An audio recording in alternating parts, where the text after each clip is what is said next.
Nos acompaña un profesor antropólogo de la Universidad Javeriana de Cali, donde estábamos participando como asistentes en un foro donde se hablaba de ordenamiento territorial, donde se buscaba también hablar de este programa Visor, ¿no? Para, digamos, establecer qué cantidad de tierra llega a ser productiva, cómo se entrega.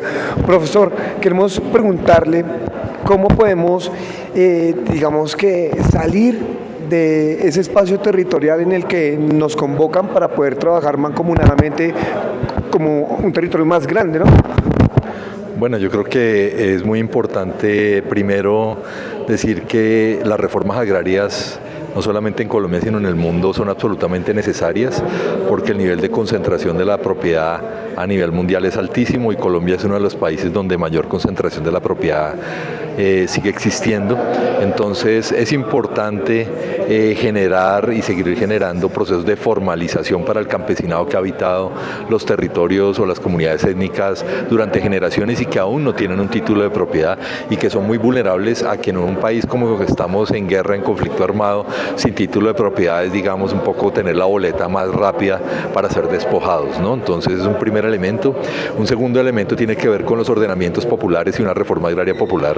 Tiene que ver con cómo esas formalizaciones y ese acceso al territorio respeta la forma como las comunidades han venido organizando y gestionando su territorio, respeta sus formas de gobernanza colectiva, sus formas de producción, sus formas de sostenibilidad, ¿no? Un tercer elemento, creo yo, tiene que ver con todo el ejercicio de acceso a los recursos naturales, ¿no? Existen en muchas regiones del país una tensión entre esos ordenamientos populares, campesinos, indígenas, afrodescendientes y otros tipos de intereses multinacionales extractivos que ven en la apropiación de la naturaleza efectivamente un valor estratégico no solamente para el presente sino al futuro.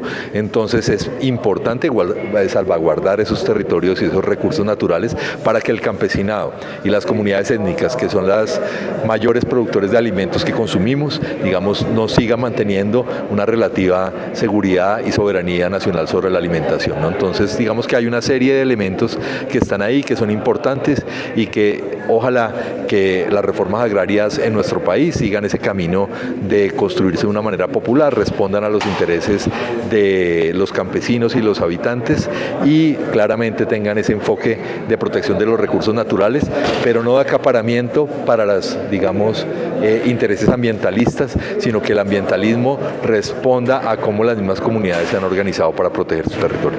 Profesor, excúseme, y es que yo me salté la pregunta y no le pregunté su nombre, profesor. Bueno, Carlos Duarte, soy profesor de la Universidad Javeriana de Cali, del Instituto de Estudios Interculturales. ¿Cómo podemos hacer consciente, profesor, a la comunidad, a la sociedad en general, para poder avanzar en la construcción de un Estado social realmente de derecho, donde se bajen los niveles de desigualdad? Lo escuchaba, profesor, que a pesar de las inversiones millonarias que se han hecho en cuanto pues, a la compra de tierras para entregársela a los campesinos, pues se avanza muy lento. ¿Cómo podemos concientizar a la gente y sobre todo a esos grandes poderes que son los que concentran la tierra?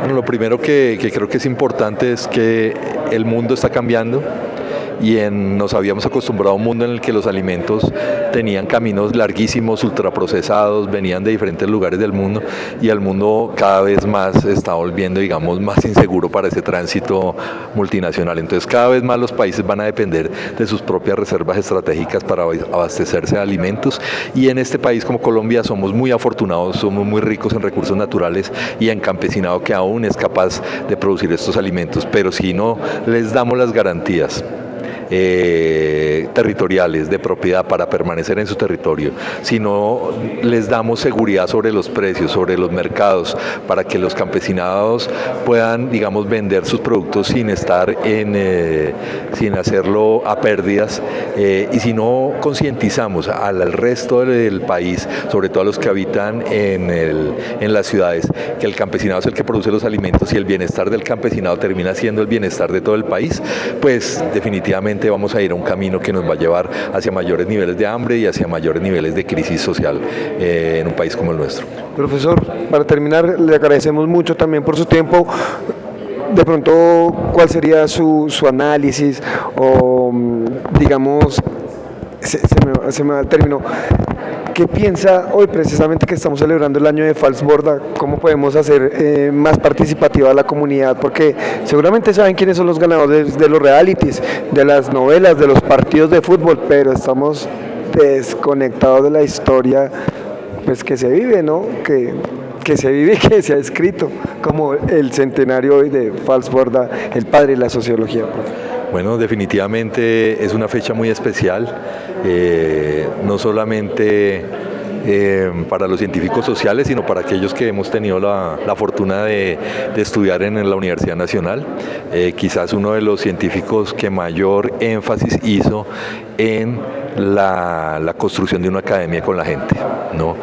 Validar el conocimiento de las personas con las que se trabaja y pensar que no estamos haciendo un ejercicio por fuera de lo que la gente hace en su cotidianidad, que lo que la gente hace en su cotidianidad tiene un valor, tiene un conocimiento y que seguramente en muchos aspectos la academia tiene que más que aprender de la gente, que la gente ir a la academia.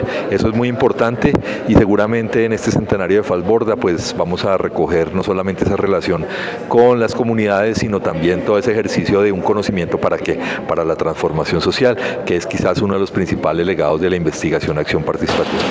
Continuamos eso con la investigación acción participativa. Muchas gracias, profesor. A ustedes, muchas gracias.